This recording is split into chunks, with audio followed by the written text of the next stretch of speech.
Yes అనే అక్షరముతో పేరు మొదలయ్యేటువంటి వారికి ఈ 2026 పరాభవన సంవత్సరం అది కూడా చాలా మంచి జరగబోతుందండి. నమస్తేనండి, నేను మీ రామకృష్ణ నిహాన్ ఆస్ట్రో న్యూమరాలజీ. అందరూ ఎలా ఉన్నారు? ఈరోజు అస్సాం రాష్ట్రంలో ఉన్నటువంటి కామాఖ్య టెంపుల్కి వచ్చానండి.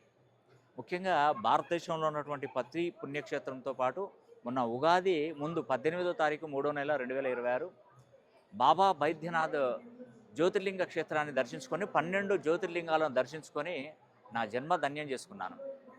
ఈరోజు కామాఖ్య టెంపుల్కి వచ్చానండి. నేను ముఖ్యంగా మీకు తెలియజేసే విషయం ఏంటంటే ఎస్ అనే అక్షరంతో పేరు మొదలైనటువంటి వారికి ఈ 2026 అంతా కూడా చాలా అద్భుతంగా కొనసాగుతుందండి.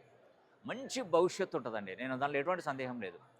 భవిష్యత్తులో మీరు ఖచ్చితంగా ఎదుగుతారు. నేను అమ్మవారు సాక్షిగా చెప్తున్నాను. కామాఖ్యదేవి అమ్మవారు సాక్షిగా ఇక్కడ నుండి నేను చెప్తున్నాను, మీకు మంచి జరుగుతుంది. మీరు మంచి జరిగిన తర్వాత నన్ను గుర్తుపెట్టుకోండి. ఎస్ అనే అక్షరానికి ఈ సంవత్సరం ఉద్యోగాలు వస్తాయి, వివాహాలు జరుగుతాయి, వ్యాపారంలో మంచి పొజిషన్కి వస్తారు, విదేశీ ప్రయాణాలు జరుగుతాయి, విదేశాలలో ఉద్యోగాలు వివాహాలు జరుపుకుంటారు, సొంత ఇల్లు కొనుక్కుంటారు, వాహనం కొనుక్కుంటారు. ప్రతి ఒక్కటి జరుగుతుందండి ఎస్ అనే అక్షరంతో పేరు మొదలు. కాబట్టి నేను ఒకటి చెప్తున్నాను, మీరు నిజాయితీగా ఉండండి. మీ పేరులో ఉన్నటువంటి సంఖ్యాబలాన్ని 270 డిగ్రీస్ పైన ప్రోగ్రామ్ చేసుకోండి, 360 డిగ్రీలో ప్రోగ్రామ్ చేసుకోండి. ఈ విధంగా చేసుకున్న ఆ పేరును రోజు ప్రాక్టీస్ చేయగలిగితే, సంతకం పెట్టగలిగితే ఖచ్చితమైనటువంటి ఫలితాలు ఈ సంవత్సరం మీకు తప్పకుండా అందుతాయని కూడా మీకు వీడియో ద్వారా తెలియజేస్తున్నాను. సర్వే జనా సుఖినో భవంతు.